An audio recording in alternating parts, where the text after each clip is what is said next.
আলহামদুলিল্লাহ, সবাই ভালো আছেন?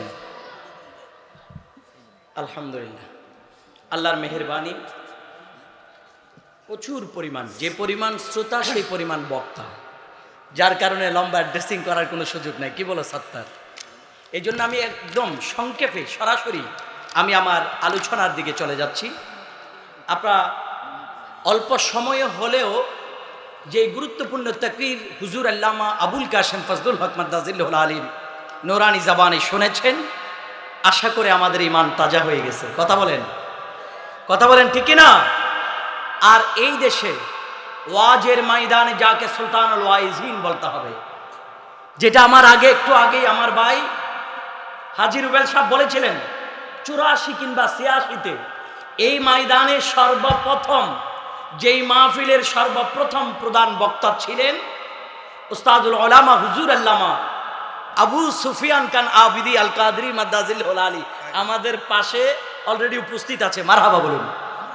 এবং আজকের এই নুরানি মাহফিল যার আহ্বানে হুজুর মাওলা আলী কনফারেন্স, সারা বাংলাদেশে যার বিচরণ, যার মাধ্যমে আলহামদুলিল্লাহ আহলে সুন্নাত ওয়াল জামাতের প্রত্যেকটা জায়গায় সুন্নি জনতাকে এখন চিনতে আর দেরি লাগে না। কথা বলেন।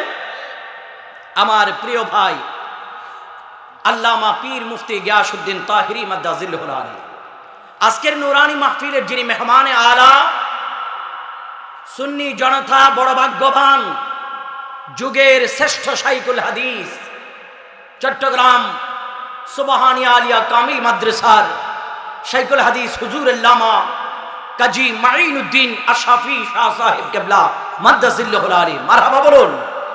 এবং কিছুক্ষণের মধ্যে মঞ্চে আসবেন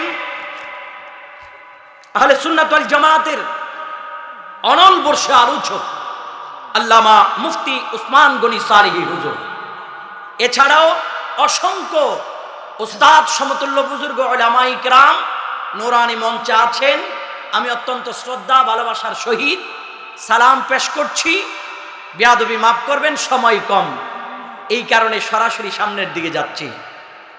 এই সময়ে মাওলা আলী কনফারেন্স আপনারা জানেন, যেটা পূর্বে ইঙ্গিত দিয়ে গেলেন হুজুর আল্লামা আবুল কাশেম মোহাম্মদ ফজলুল হক। মাওলা আলী কনফারেন্সের প্রয়োজনীয়তা কেন? কারণ যেই টাইমে অবস্থানের উপর ব্যবস্থা নেওয়ার জন্য বিভিন্ন বুরকা পড়ে সুন্নিয়তকে দলে দলে বিভক্ত করতে চায়, ঈমান আকীদার উপর মারাত্মকভাবে যারা আঘাত করতে চায়, ওই জায়গা থেকে বেরিয়ে আসার জন্য যুগের শ্রেষ্ঠ একটা সিদ্ধান্ত হচ্ছে মাওলা আলী কনফারেন্স। ঠিক কিনা? কারণ এই মাওলা আলী কনফারেন্সের মাধ্যমে আমরা হক কোনটা বাতিল কোনটা সেটা স্পষ্ট জেনে নিতে পারবো, এবং ছদ্মবেশী কারা, ওপেন কারা, ইমানের উপর অটল কারা, গোপনে ইমান ধ্বংসকারী কারা, এটা আমরা স্পষ্ট জানতে পারবো। কথা বলেন ঠিক কিনা? এটার অন্যতম উদাহরণ হচ্ছে হুজুর মাওলা আলী শেরে খোদার দুইজন সাহেবজাদা, হুজুর ইমাম আলী মাকাম সৈয়দনা হাসান, হুজুর ইমাম আলী মাকাম সৈয়দনা হুসাইন রাদিয়াল্লাহু তাআলা। এই দুইজন হচ্ছে গোটা পৃথিবীর মুসলিম উম্মার জন্য অন্যতম দ্বীন, ইসলাম, মাযহাব, মিল্লাতকে অনুসরণ করার সবচেয়ে অন্যতম ফর্মুলা এবং রাস্তা। কেন?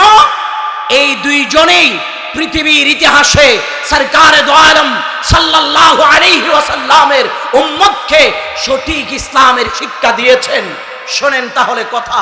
প্রিয় হাজরিন, আল্লাহর প্রিয় নবী হযরত ইব্রাহিম খলিলুল্লাহ, আল্লাহর প্রিয় নবী হযরত ইব্রাহিম খলিলুল্লাহ, আল্লাহ ওনার কাছ থেকেও পরীক্ষা নিচ্ছেন। কারণ মনে রাখবেন, যিনি পড়বেন তিনি পরীক্ষা দিবেন, যার কাছে ছাত্রত্ব আছে তিনি পরীক্ষা দিবেন, এবং ছাত্র যত ভালো তার জন্য পরীক্ষাও তত কঠিন।